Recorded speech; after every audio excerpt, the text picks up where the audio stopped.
Inti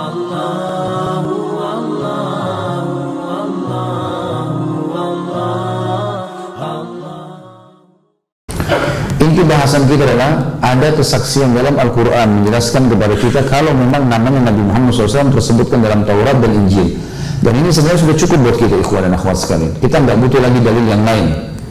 Tetapi Syekh Abu Bakar rahimahullah ingin mengungkapkan kepada kita lebih jauh daripada itu. Maka beliau menukil beberapa ayat-ayat Taurat dan Injil yang masih ada dalam kitab-kitab mereka sekarang, walaupun sudah banyak yang diubah. Seperti misalnya beliau mengatakan dalam kitab Taurat disebutkan seorang nabi akan kubangkitkan bagi mereka dari antara saudara mereka. Seperti engkau ini, hai Musa, aku akan menaruh firmanku dalam mulutnya dan dia akan menyampaikan kepada mereka segala yang kuperintahkan kepadanya. Orang yang tidak mendengarkan segala firmanku yang akan diucapkan nabi itu atas namaku, maka akan aku menuntut pertanggungjawabannya. Di kitab Ulangan, kitab nomor surah nomor 9 ayat 18 sampai 19, ini juga diterjemahkan dalam lembaga Alkitab Indonesia pada tahun 1983 tentunya. Dan ayat ini teman-teman sekalian sampai sekarang dalam terbitan terakhir Taurat masih ada. Dan orang-orang Yahudi mengakui di zaman Nabi SAW kalau Nabi lah orangnya. Hanya saja mereka mengatakan kami tidak mau beriman karena bukan dari turunan Israel. Mereka berharap dari turunan Israel yang datang Nabi terakhir. Dan mereka jauh-jauh sebelum lahirnya Nabi SAW sudah hijrah ke Madinah hanya untuk menunggu kedatangan Nabi ini. Dan sampai sekarang mereka tahu kebenaran Nabi Muhammad SAW. Mereka tahu itu. Sampai di perang Khaybar, pada saat mereka mau mempertahankan dirinya di Khaybar, maka Nabi SAW mengepung mereka di benteng pertamanya 43 hari. Sampai akhirnya ditembus oleh Ali radhiyallahu anhu setelah didoakan oleh Nabi SAW. Waktu akan ditembus benteng Khaybar, ada satu orang Yahudi yang sempat keluar dari dalam benteng lalu mengatakan, hai Muhammad, ada yang ingin saya sampaikan. Kata Nabi SAW, apa yang kau ingin sampaikan? Dia bilang, di dalam benteng ini ada pasukan Yahudi yang sangat kuat dengan senjata-senjatanya, dengan segala macam hal yang mungkin kau tidak akan bisa melawan mereka kalaupun benteng ini ditembus. Kata Nabi SAW, apa kau datang untuk mengucapkan itu padaku? Untuk itu kau bilang, sementara saya sudah dari jauh-jauh dari Madinah keluar ke sini dan kau pikir saya takut dengan itu? Maka Yahudi mengatakan, tidak hai Muhammad. Lalu untuk apa kau datang? Saya mau masuk Islam. Ini kan unik ya. Dia membela dulu pasukan Yahudi, kemudian baru dia katakan mau masuk Islam. Kata Nabi SAW, kalau kau masuk Islam silahkan. Dipandulah dia 2 kalimat syahadat. Kata Nabi SAW, waktu sebelum dia bilang saya mau masuk Islam, itu dia bilang di benteng ini ada Yahudi banyak, segala kekuatannya besar. Kata Nabi SAW, Allah sudah menjanjikan kepada saya pembebasan Khaybar. Apa kata Yahudi itu? Kami semuanya Yahudi tahu Anda akan menang. Kami semua tahu, dan itu riwayat Bukhari. Kami semua tahu Anda akan menang dan benteng kami akan diserahkan. Dan kami sudah temukan di dalam kitab kami Taurat, ada di antara kami yang tidak akan beriman kepadamu. Kemudian mereka akan terusir dari Madinah dan mereka akan terusir dari Khaybar. Lalu kata Nabi SAW, untuk apa kau datang kalau begitu? Dia bilang saya masuk Islam. Lalu dia syahadat. Tapi di sini saksi bahasan teman-teman sekalian kalau mereka tahu. Dan Allah mengatakan dalam ayat Al-Quran yang lain, A'udzubillahi minasyaitonirrajim, ya'rifunahu kama ya'rifuna abna'ahum. Mereka kaum Yahudi mengenal benar siapa Nabi Muhammad SAW itu. Ya'rifunahu, kembali damirnya hu ini kepada satu orang, Nabi SAW. Sebagaimana mereka mengenal anak-anak mereka. Sofia radhiyallahu anha, istri Nabi SAW, pada saat selesai tertembus benteng Khaybar dan Nabi SAW tawarkan Islam, dia mau masuk Islam gitu ya. Maka dia menceritakan, dia bilang paman dia Huyai bin Akhtab dan ayahnya dan pamannya dua-dua pendeta Yahudi. Waktu Nabi SAW muncul di Madinah dan ada Abdullah bin Salam pendeta Yahudi yang lain masuk Islam dan akhirnya menjebak mereka. Akhirnya ayah Sofia dan pamannya, kata Sofia itu saya masih kecil, setiap kali keduanya masuk ke dalam rumah pasti mereka menciumku, mengajakku bermain. Pada hari itu mereka sama sekali tidak mau tersenyum dan mengajak bicara aku. Maka aku mendengarkan pembicaraan mereka waktu aku masih kecil. Apakah ayahku berkata pada pamanku, apakah dia yang telah disebutkan dalam Taurat, maksudnya Nabi Muhammad SAW? Kata pamanku, iya, dialah dia. Apa kau yakin? Iya benar. Apa semua ciri kenabian yang Tuhan ada sama dia? Dia bilang iya. Lalu kata Huyai, lalu apa keputusanmu? Nah, kalau salah nama saudaranya ini Amr. Apa keputusannya Amr? Amr mengatakan, saya berjanji tidak akan beriman pada risalahnya. Nah, kenapa kau nolak? Ya, dia bukan dari Bani Israel. Hanya itu. Padahal dia tahu dalam Taurat disebutkan. Dan ini kedustaan teman-teman sekalian. Karena memang Nabi Isa alaihissalam sendiri dari Bani Israel dan orang Yahudi tidak mau beriman. Berarti walaupun dari Bani Israel mereka juga tidak akan beriman. Memang kebohongan saja, kedustaan. Dikatakan oleh Syekh Abu Bakar rahimahullah, itulah berita gembira nyata yang ada dalam kitab Taurat yang ada sekarang yang memberikan kesaksian tentang kenabian Nabi kita, yaitu Nabi Muhammad SAW dan kerasulannya. Kewajiban mengikuti dan keharusan mematuhinya. Kesaksian ini merupakan hujjah atau argumen atas orang-orang Yahudi sekalipun telah mereka takwil atau ganti, alihkan maknanya, interpretasikan, dan mereka ingkari. Jadi firman Allah menyebutkan seorang nabi akan kubangkitkan bagi mereka, membuktikan kenabian dan kerasulan Nabi Muhammad SAW tanpa diragukan lagi. Sebab orang yang diajak bicara sini adalah Musa AS, seorang nabi dan rasul, dan siapa saja yang serupa dengan Nabi Musa maka dia adalah nabi dan rasul. Sedangkan firman Allah mengatakan dari antara saudara mereka. Mungkin ada seseorang dari kita bilang, baik, mungkin Isa. Nabi Isa AS satu jalur dari Bani Israel. Di sini dalam Taurat disebutkan dari antara saudara mereka. Maksudnya adalah Ibrahim AS punya istri Sarah dan Hajar, dan satu punya anak Ishak, satu punya anak Ismail. Semua turunan setelah Ishak datang dari keturunan dia. Yakub, Yusuf, kemudian Musa, Daud, Sulaiman, Isa, Ayub, Yunus, dan seterusnya dikenal dengan Nabi Bani Israel. Nanti terakhir Nabi Muhammad SAW datang dari jalur sebelah, dari jalur Ismail. Dan ini dimaksud dalam Taurat. Semua pun pendeta Yahudi menafsirkan dengan kata yang sama.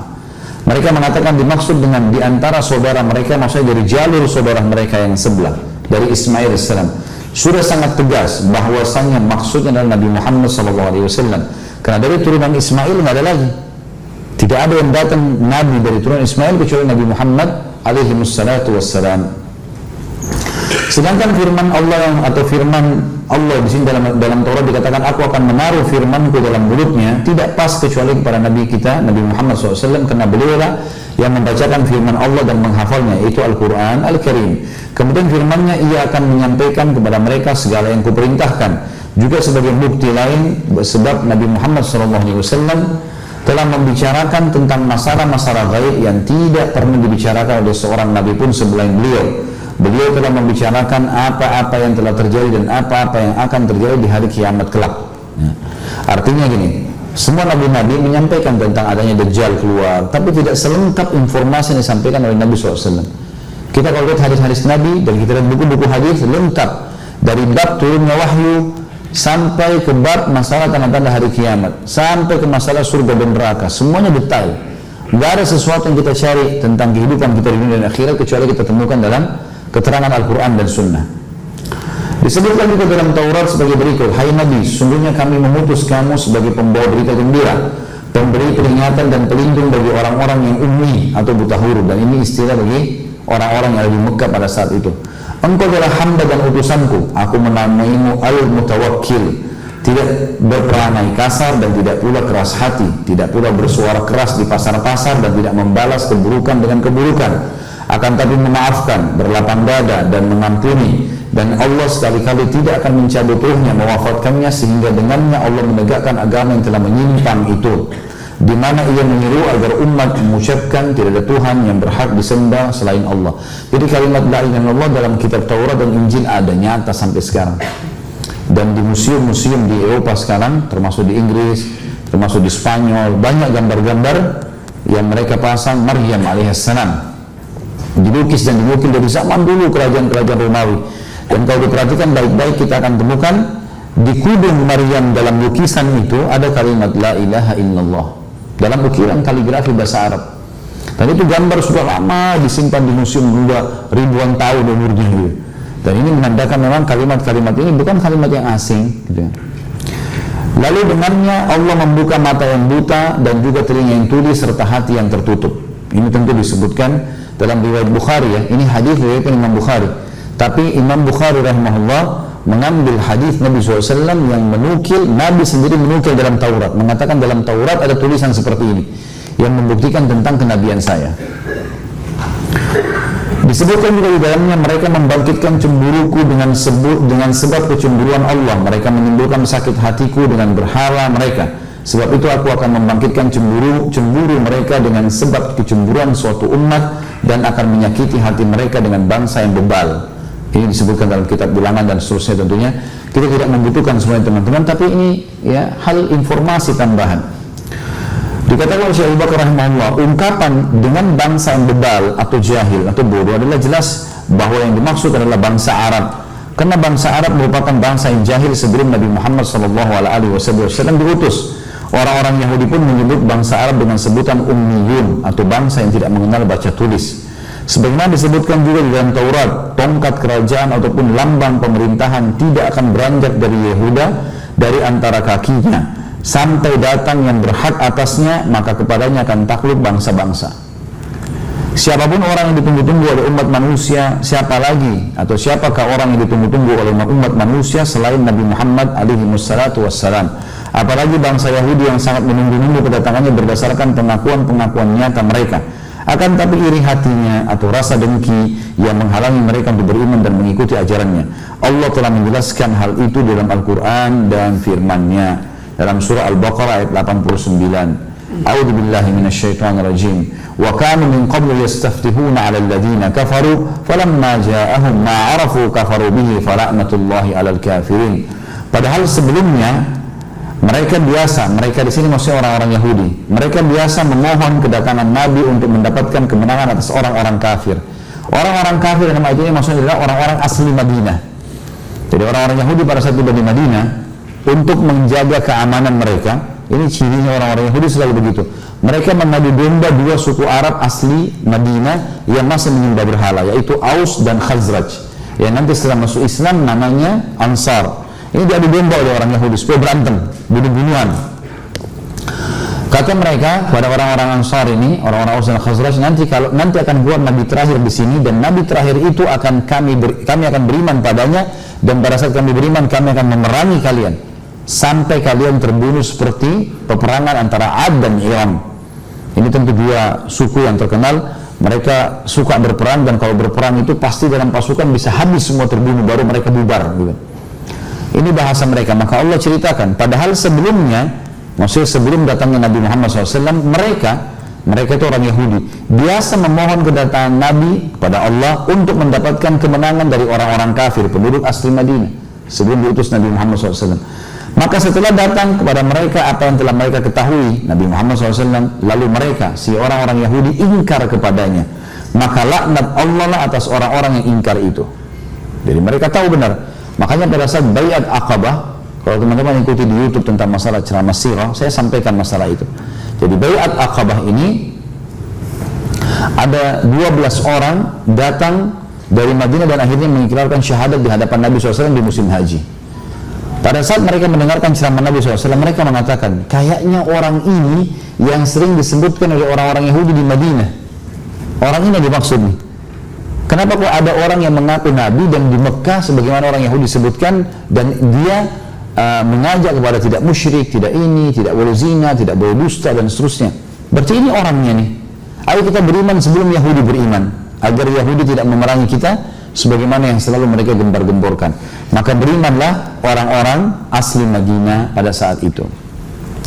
Baik, di dalam Injil, dalam Taurat terdapat juga berita gembira berikut ini. Yang pertama, pada waktu itu tampillah Yohanes Pembaptis di padang gurun Yuhuda dan Yakrib, memberitakan bertaubatlah sebab kerajaan surga atau malakutus samawat sudah dekat. Jadi istilah yang disebutkan dalam Injil selalu tentang kerajaan Nabi SAW dengan malakutus samawat.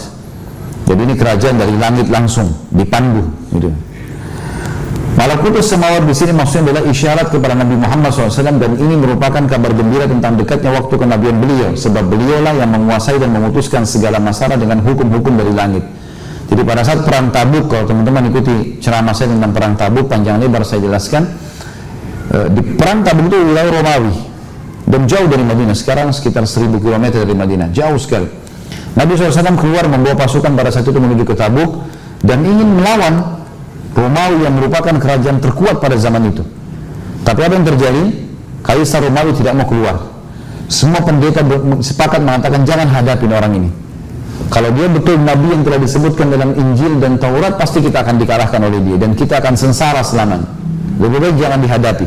Maka Nabi SAW pada saat itu tinggal di Tabuk beberapa hari untuk membuktikan kekuatan kaum muslimin. Jadi banyak fakta-fakta lapangan yang membuktikan tentang risalah Nabi Muhammad SAW. Saya sudah sampaikan juga yang lalu tentang Herakl ya. Hah? Sudah belum? Belum pasti. Sudah tahu. Herakl adalah salah satu raja Kaisar Romawi pada saat itu. Herakl ini teman-teman sekalian, dia pada saat berhasil mengalahkan Persia, dan itu disebutkan dalam surah Rum tentang kemenangan mereka. Herakl mengatakan, kalau saya menang, saya akan jalan kaki dari tempat saya, tepatnya dari Bizantium, dari Turki ya. Saya akan jalan kaki, Bizantium ya, Konstantinopel. Saya akan jalan kaki menuju ke Palestina. Waktu itu mereka hajinya di Palestina, di Masjid Aqsa.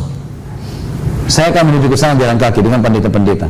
Waktu dia lagi menuju ke sana, karena memang dia berhasil menang dan dia jalankan nazarnya, maka dia rupanya bertemu dengan kafilah Abu Sufyan. Lewat kafilah Abu Sufyan.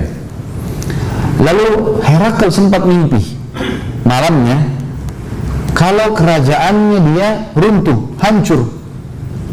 Gak ada yang bertahan, satupun kerajaannya habis, dikalahkan, terbakar sana sini, terkalahkan. Dia bangun, dia bangunkan semua penasihatnya, dia tanya, apa ini? Mimpi apa ini? Kata mereka, kemungkinan ini tanda-tanda Nabi yang terakhir yang memimpin dunia sudah lahir, sudah ada tuh. Maka Herakl pun terbangun, lalu dia tanya semuanya orang-orang. Ada yang tahu tentang mimpi ini? Ada yang tahu siapa yang dari Jazirah Arab yang kira-kira datang dari kota Mekah? Mereka sudah tahu kalau kota Mekah tempat lahirnya Nabi SAW. Kebetulan besok pagi lewat kafilahnya Abu Sufyan, lalu ditahan oleh pasukannya Herakl. Itu dari mana? Dari Mekah. Baik, kami butuh. Kaisar Romawi butuh di Palestina. Mereka kebetulan sering belanja. Rihnat asy-syita'i was-sayf. Orang-orang Quraisy sering belanja di Yaman dan di negeri Syam. Mereka datang. Lalu Abu Sufyan didatangkan, didudukkan oleh Herakl. Herakl tidak bisa bahasa Arab, ada penterjemah. Lalu dia bilang kepada orang-orang yang hadir bersama Abu Sufyan itu Raja Mekah ya. Tapi Herakl tidak tahu dia Raja Mekah. Lalu kata Herakl, siapa pimpinan kalian? Abu Sufyan memberikan isyarat dengan tangan, disuruh maju. Lalu Herakl bilang, yang di belakang dia ucapkan benar kalau dia benar, dan berikan isyarat kalau dia salah, dia bohong. Kalau enggak, maka saya akan membunuh kalian semua.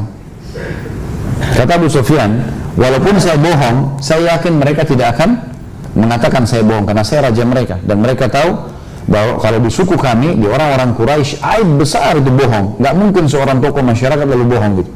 Menurut mereka pada saat itu. Mulai ditanya, kalian dari mana? Dari Mekah. Apakah ada seseorang yang keluar dari kalian itu, seseorang yang mengaku Nabi? Kata Abu Sufyan, ada. Siapa namanya? Disebut namanya Muhammad. Apakah yang jadi pengikutnya orang-orang miskin atau orang-orang kaya? Kata Abu Sufyan, orang-orang miskin.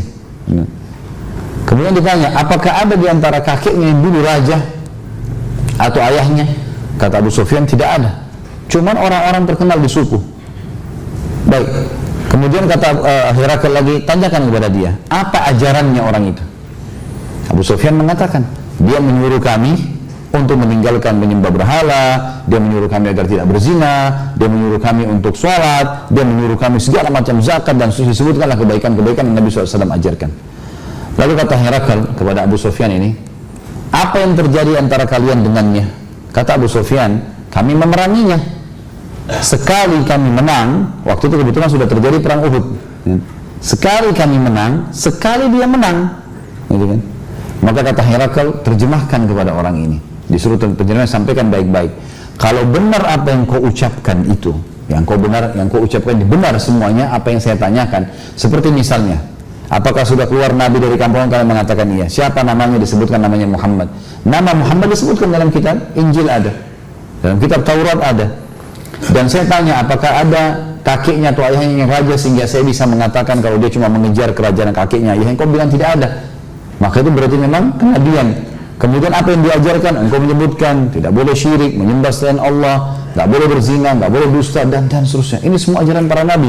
Lalu saya tanyakan pengikutnya orang miskin atau orang-orang terkenal, kamu bilang orang miskin. Begitu semua para nabi. Ada juga pertanyaan dia mengatakan begini, apakah pengikutnya bertambah atau berkurang? Kata Abu Sufyan, selalu bertambah. Maka begitulah pengikut Nabi. Sampaikan baik-baik ke dia, kalau seandainya betul semua apa yang kau katakan itu, maka ketahuilah kalau ya, kerajaanku ini, apa yang ada di bawah kakiku akan dikuasai oleh dia. Dan kalau saya hidup di sisinya, saya bisa menjangkau lokasi di mana dia ada, maka saya akan mencuci kedua telapak kakinya sebagai bentuk penghormatan terhadapnya. Ini hadis riwayat Imam Bukhari tentang pengakuan Herakl tentang risalah Nabi Muhammad SAW. Kata Abu Sufyan, pertama kali waktu itu Abu Sufyan hatinya lunak. Waktu itu kan dia sering perangin Islam, termasuk dia pernah memimpin pasukan Ahzab. Dia mengatakan pertama kali hatiku jadi lunak, dan aku mengatakan sungguh ya, perkara Abu Kabsh sudah sampai ke Herakl. Herakl pun takut padanya. Abu Kabsh ini istilah orang-orang Quraisy untuk Nabi SAW. Ya. Artinya orang yang tiba-tiba melejit menjadi orang yang terkenal gitu. Maka dia bilang pada saat itu Islam masuk ke dalam hati saya. Jadi teman-teman sekalian, di dalam pengakuan-pengakuan orang-orang sebelum kita pun dalam kitab Taurat, dalam kitab Injil, selain ayat-ayat mereka, selain fakta lapangan tadi yang saya sebutkan, memang menunjukkan tentang kebenaran risalah Nabi Muhammad SAW. Jadi bukan baru kita mengakui ini, memang dari orang-orang sebelum kita sudah menunggunya.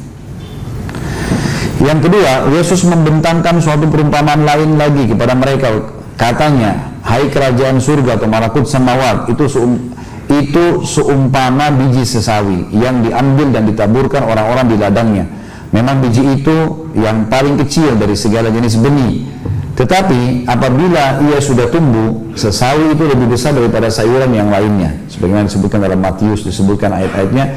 Ungkapan ini persis dengan ungkapan disebutkan dalam Al-Quran, dalam surah Al-Fatih ayat 29. A'udzu billahi minasyaitonir rajim. Wa mathaluhum fil injili kazar'in akhraja shat'ahu fa'azarahu fastaghlaba fastawa 'ala suqihi yu'jibu az-zurra'a liyaghiza bihimul kuffar. Al-ayat. Dan sifat-sifat mereka dalam Injil maksudnya adalah Nabi SAW dan para sahabat. Jadi dalam Taurat dan ini sudah disebutkan, nanti Nabi terakhir itu pemilik malakutus samawat, kerajaan dari langit yang diawasi langsung, adalah mereka seperti tanaman yang mengeluarkan tunasnya. Maka tunas itu menjadikan tanaman itu kuat, lalu menjadi besar dan tegak lurus di atas pokoknya. Tanaman itu menyenangkan hati penanam-penanamnya karena Allah hendak menjengkelkan hati orang-orang kafir. Yang dimaksud dalam ayat ini adalah Nabi Muhammad sallallahu alaihi wasallam dan para sahabatnya. Yang ketiga adalah lebih berguna bagimu jika aku pergi, sebab jika aku pergi, ini dalam Injil ya, Nabi Isa AS berkata kepada para pengikutnya, jika aku pergi maka penghibur atau parakletos yang mereka bahasakan dalam buku-buku mereka itu tidak akan datang kepadamu, tetapi jika aku pergi, aku akan mengutusnya kepadamu, dan kamu, kalau dia datang, dia akan menginsafkan dunia akan dosa. Tidaklah kalimat-kalimat Injil di atas sangat jelas dalam mengungkapkan kerasulan Nabi Muhammad SAW. Lalu siapakah yang disebut parakletos kalau bukan Nabi Muhammad SAW? Siapa pula yang menginsafkan dunia dari dosa kalau bukan beliau? Sebab beliaulah yang diutus, sedangkan dunia pada saat itu tenggelam di dalam lautan kehancuran dan keburukan, penyembahan terhadap berhala, membudaya hingga pada ahli kitab sekalipun. Jadi mereka sampai membuat patungnya Isa dan Maryam alaihimussalatu wassalam. Dan siapakah yang datang sesudah Nabi Isa alaihissalam yang mengajak beribadah kepada Allah, Rabb semesta alam, kalau bukan Nabi Muhammad alaihimussalatu wassalam. Baik, ini semua teman-teman saya bacakan karena tertulis dalam buku kita dan kita sedang bedah kitab. Sebenarnya saya bilang tadi kita tidak perlu membaca dalam kitab Taurat dan Injil karena memang penguatan dari Al-Quran sudah cukup buat kita. Tetapi Syekh Abu Bakar rahimahullah ingin menyampaikan kepada kita kalau memang buku-buku sebelum kita memang membuktikan juga tentang kebenaran risalah Nabi Muhammad alaihi wassalatu wassalam.